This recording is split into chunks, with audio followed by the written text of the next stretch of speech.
যখন আমি আপনাকে বলি যে জীবনে একা থাকতে শেখাটা খুবই প্রয়োজন, তখন আপনি আমাকে প্রশ্ন করতেই পারেন যে কেন। তার কারণ জীবনের সব থেকে খারাপ মুহূর্তগুলো আপনাকে একাই কাটাতে হবে। জীবনের সব থেকে কঠিন মুহূর্তগুলো আপনাকে একাই পার করতে হবে, একাই অতিক্রম করতে হবে, একাই পার হতে হবে। সত্যি বলতে আপন মানুষগুলো তখনই সুন্দর যখন তাদেরকে ভালো সময়ের সঙ্গে সঙ্গে খারাপ সময়েও পাওয়া যায়।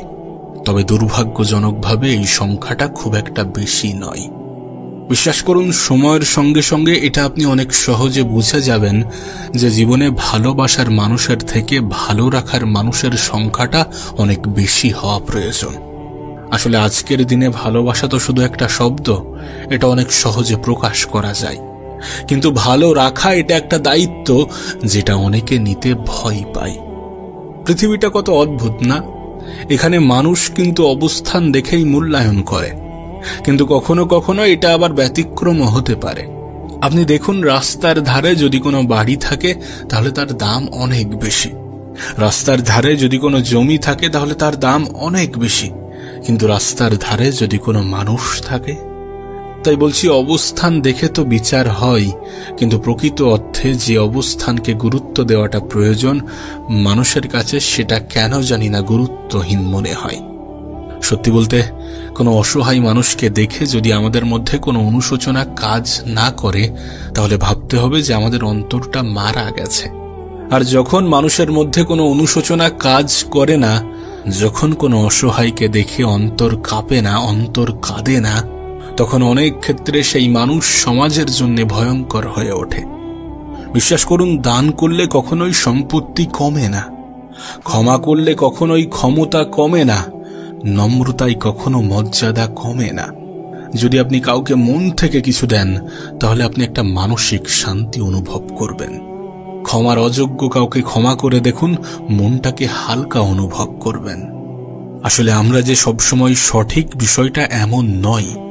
পরিস্থিতি অনুযায়ী অনেক কিছু নির্ভরশীল হয়, পরিস্থিতি অনুযায়ী অনেক কিছু বদলে যায়। কখনো কখনো মানুষের নম্র ভাবটাও সেই মানুষকে অনেক বেশি মর্যাদা দেয়।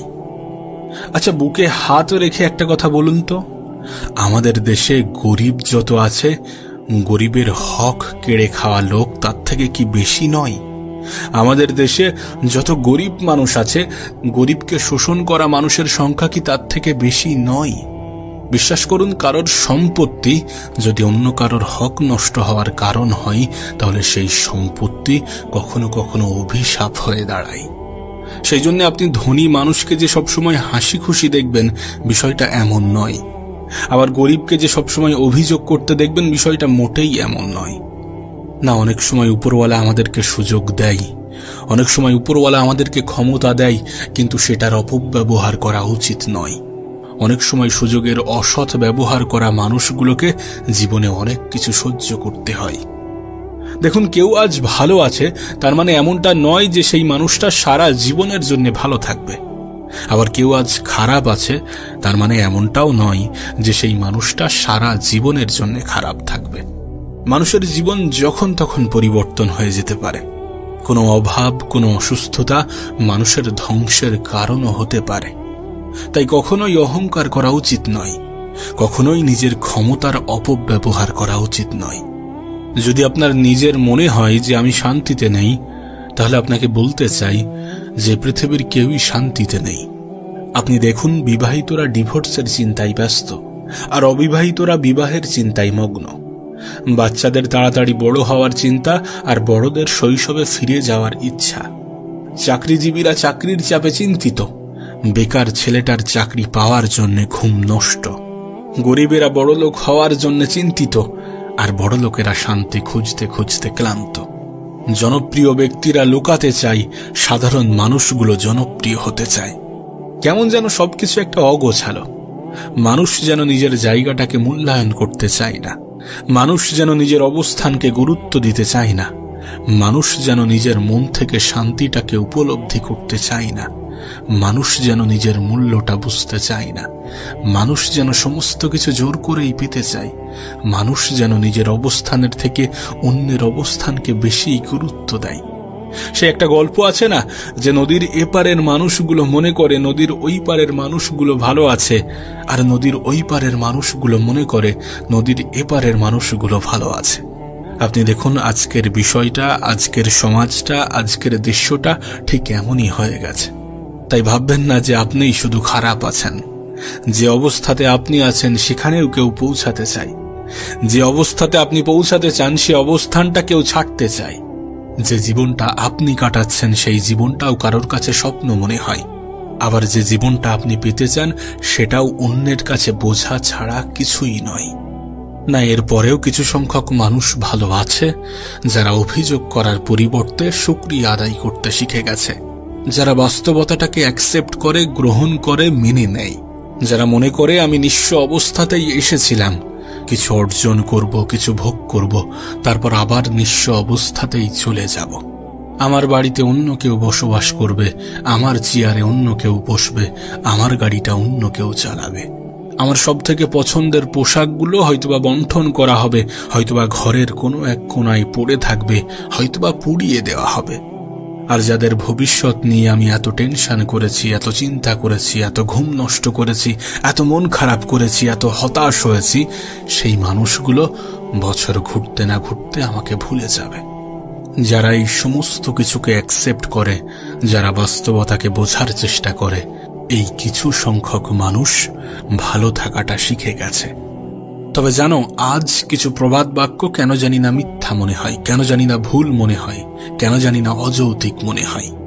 শুনেছি পুরুষের সফলতার পিছনে নারীর অবদান থাকে, কিন্তু আজ সমাজে দেখা যাচ্ছে নারীরা সফল পুরুষই খোঁজে। তবে যদি সত্যি কোনো নারীর অবদান থেকে থাকে তবে সেটা মায়ের ভূমিকায়। আবার এটাও শুনেছিলাম যে চেহারার সৌন্দর্য আসল সৌন্দর্য নয়, প্রকৃত সৌন্দর্য অন্তর দেখেই হয়। যদি এমনটাই হয় তাহলে কেন সুন্দর নারীরাই সব থেকে বেশি প্রাধান্য পায়? যদি এমনটাই হয় তাহলে পুরুষেরা কেন ওই চেহারার সৌন্দর্যটাই খুঁজে বেড়ায়, চেহারার সৌন্দর্যটাকেই প্রাধান্য দেয়? সত্যি বলছি, আজ কিছু প্রবাদ বাক্য কেন জানি না মিথ্যা মনে হয়, কেন জানি না ভুল মনে হয়, কেন জানি না একটু কনফিউজ করে যায়। তবে প্রতিটা মানুষের চিন্তাভাবনা এক নয়। অনেকের চিন্তাভাবনার সাথে অনেকের চিন্তাভাবনার পার্থক্য থাকতে পারে, কিন্তু এত কিছুর পরেও বাস্তবতাটা বাস্তবতাই থাকবে। আপনি দেখুন, আমরা সবাই ভাগ্যের দিকে তাকিয়ে বসে আছি, কিন্তু মজার বিষয়, ভাগ্য নামের অধ্যায়ে কি লেখা আছে সেটা আমাদের জানার বাইরে। আমরা কেউই জানি না ভাগ্যে কোনটা থাকবে কোনটা থাকবে না। তারপরেও আমরা চেষ্টা করতে চাই না, তারপরেও আমরা ধৈর্য ধরতে চাই না, তারপরেও আমরা মেহনত করতে চাই না। কখনো কখনো মনে হয় ভাগ্যে এটাই লেখা আছে যে চেষ্টা করবে সেই পাবে, যে মেহনত করবে সেই পাবে, যে ধৈর্য ধরবে সেই পাবে। তবে এত কিছুর পরেও আমাদের ভাগ্যে কি লেখা আছে সেটা আমরা জানি না, তাই ভাগ্যকে দোষ দিয়ে হাত গুটিয়ে বসে থাকাটা আমাদের কোনোভাবেই সাজে না। আমার মনে হয় যেহেতু জীবনে পরিশ্রম করতে হবে, যেহেতু মেহনত করতে হবে, যেহেতু চেষ্টা করতে হবে, তাহলে কেননা সেটার মধ্যেই নিজের আনন্দ খোঁজা যাক। সঠিক পথে পরিশ্রম সফলতার সব থেকে বড় কারণ, এটাকেই নিজের অন্তরে ধারণ করা যাক। আমাদের মধ্যে অনেকেই আছে যারা সফলতার শর্টকাট খোঁজে। ভুলবশত আমাদের মধ্যে এমন মানুষও আছে যারা নেতাদেরকেই উপরওয়ালার দরজা দিয়ে থাকে। একবার ভেবে দেখুন, সাধারণ মানুষের ছেলে নেতার চামচাগিরি করে লেখাপড়া না করে বকাটে হয়, আর নেতার ছেলে বিদেশে গিয়ে লেখাপড়া করে আবার নেতা হয়। যে নেতাকে আপনার এত বেশি বিশ্বাসী মনে হয়, তার ইতিহাস ঘাটলে দেখা যাবে সুদ, ঘুষ, অন্যায়, অবিচার ছাড়া কিছুই নেই। তাই বলবো, প্রয়োজনের থেকে বেশি কাউকে মাথায় তুলবেন না, অন্যদেরকে অনেক বেশি বড় আর নিজেকে অনেক বেশি ছোট মনে করতে যাবেন না। যেখানে উপরওয়ালা আপনাকে তৈরি করতে কোনো ত্রুটি রাখেননি, সেখানে কেন আপনি নিজেকে এত বেশি ত্রুটিযুক্ত মনে করবেন? বিশ্বাস করুন, আমরা হয়তোবা মনে করি যে যাদের টাকা নেই তারা গরিব। প্রকৃত অর্থে এমনটা নয়। যাদের টাকা নেই তারা গরিব নয়, যাদের জীবনে সৎ উদ্দেশ্য নেই, নেক উদ্দেশ্য নেই, বড় স্বপ্ন নেই, তারা গরিব। যাদের টাকা নেই তারা গরিব নয়, যাদের নিজের উপরে কনফিডেন্স নেই, আত্মবিশ্বাস নেই, তারা গরিব। যাদের ভালো একটা মন নেই তারা গরিব। যাদের অন্তর কোনো অসহায়কে দেখে কাঁপে না, কাঁদে না, তারা গরিব। যারা পরিস্থিতি পরিবর্তন হয়ে যাবে এ বিশ্বাস রাখে না, তারা গরিব। যারা ছোট মনের মানুষ তারা গরিব। যাদের অর্থ কখনো কোনো অসহায় মানুষের মুখের হাসির কারণ হতে পারেনি তারা গরিব। যাদের জীবনে অভিযোগ ছাড়া আর অন্য কিছু নেই তারা গরিব। আর যদি বলো ধনী কারা, যাদের নিজের উপরে বিশ্বাস আছে, যাদের জীবনে লক্ষ্য আছে, যাদের জীবনে স্বপ্ন আছে, যারা স্বপ্নের সাথে নিজের নেক উদ্দেশ্য যুক্ত করে, যারা বাস্তবতাকে স্বীকার করে, কোনো অসহায় মানুষকে দেখে যাদের অন্তর কাঁদে, যারা পরিস্থিতি পরিবর্তনশীল এ শব্দে বিশ্বাস রাখে, তারা ধনী। একটা কথা মনে রেখো, দিন শেষে মানুষ সুখের সন্ধানী, শান্তির সন্ধানী। এটা ঠিক যে টাকা মানুষের জীবনকে সহজ করে, কিন্তু প্রকৃত অর্থে মানসিক শান্তিটা অন্য কিছুর উপরে নির্ভর করে।